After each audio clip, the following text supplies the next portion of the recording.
Hello everyone, welcome to Being a Best Teacher YouTube channel. In this video, we are going to learn about Yashpal committee report. देखिए, Yashpal committee की जो report सौंपी गई थी वो 2009 में सौंपी गई थी ministry of human resource development यानी कि MHRD को, जिसका नाम अब बदलकर एजुकेशन मिनिस्ट्री हो गया है। इसके हेड थे प्रोफेसर यशपाल, ठीक है। और उन्होंने गवर्नमेंट को काफ़ी सारे सुझाव दिए थे, रिकमेंडेशंस दी थी, जिनमें से एक सबसे महत्वपूर्ण ये थी कि जितनी भी यहाँ पे मॉनिटरिंग और रेगुलेटरी बॉडीज़ हैं जो कि हायर एजुकेशन के लिए काम कर रही हैं, उन सभी को हटा दिया जाए और उसके बदले एक जो है सुपर रेगुलर जो बॉडी है उसका क्रिएशन किया जाए, जिसके अंदर 7 मेंबर्स होंगे, राइट। और जो यहाँ पे हायर एजुकेशन और रिसर्च के लिए काम करेगी, ठीक है। तो ये इस कमेटी ने बोला कि बहुत सारी रखने से अच्छा है मॉनिटरिंग और रेगुलेटरी बॉडीज़ एक रखी जाए, राइट, और उसके 7 मेंबर्स हो जाए। तो फाइनल रिपोर्ट ये कमेटी अपनी दे देती है और उसमें ये भी बोलती है कि रिनोवेशन हो और रिजुविनेशन हो हायर एजुकेशन का, यानी कि उसमें रिनोवेट किया जाए, दोबारा से तरीके से उसमें चीज़ें करी जाएं। और साथ में उन्हें लग रहा था कि बहुत ओल्ड चीज़ें यहाँ पर चल रही है, बहुत पुरानी हो गई है हायर एजुकेशन, तो उसको वापस से यंग बनाने की ज़रूरत है, वापस से स्पार्क ऐड करने की ज़रूरत है, तो वो किया जाए।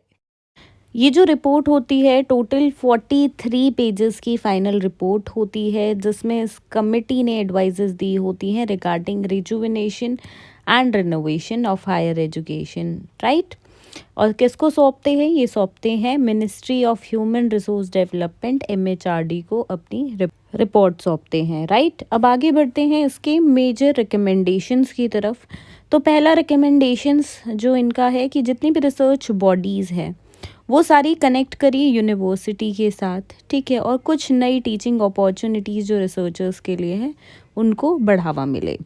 नेक्स्ट इज़ यहाँ पे देखिए जो मैनेजमेंट और इंजीनियरिंग जो स्टडीज़ होती हैं उन वो कहीं ना कहीं आइसोलेट हो गई थी, तो उनको वापस से आगे लाने की ज़रूरत थी। IITs और IIMS का एक्सपेंशन करने की ज़रूरत थी, राइट। तो वो उसकी बात इसमें करी गई, रिकमेंडेशन दी गई।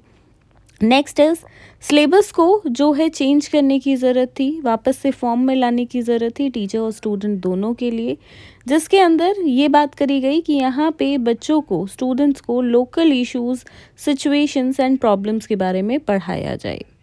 अगली रिकमेंडेशन थी कि यहाँ पे सफिशिएंट स्पेस हो नॉलेज एक्वायरिंग के लिए through local data and resources जो आसपास हैं, ताकि बच्चे यहाँ पे प्रैक्टिस में, देखिए प्रैक्टिस से बेसिकली एक्सपीरियंस ले सके। Next is to provide occupational expose to the students, की साथ में बच्चों को एक्सपोजर मिले ऑक्यूपेशंस का, तो इंटर्नशिप और समर ट्रेनिंग्स उनके लिए ऐड किए जाएं। Next is institutions of higher education should provided teacher training for levels of education so that हर एक लेवल में एक प्रोफिशिएंट टीचर मिल सके। Next is to make vocationalize institutes parts of universities, vocational institutions को हम यूनिवर्सिटीज़ के अंदर ही जोड़ दें और वहीं पे बच्चों को वोकेशनल शिक्षा मिले। डिस्क्रिमिनेशन बिल्कुल भी ना रही, यहाँ पे ज़ीरो डिस्क्रिमिनेशन हो जाए यूनिवर्सिटीज़ स्टेट और सेंट्रल की जो है उनकी फंडिंग के बीच।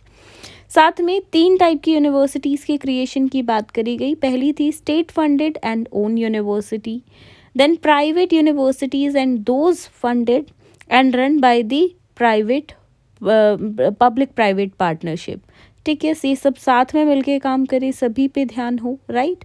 तो ये ओवरऑल बात यहाँ पे यशपाल कमेटी की रिपोर्ट में की गई, इस पे रिकमेंडेशंस दी गई।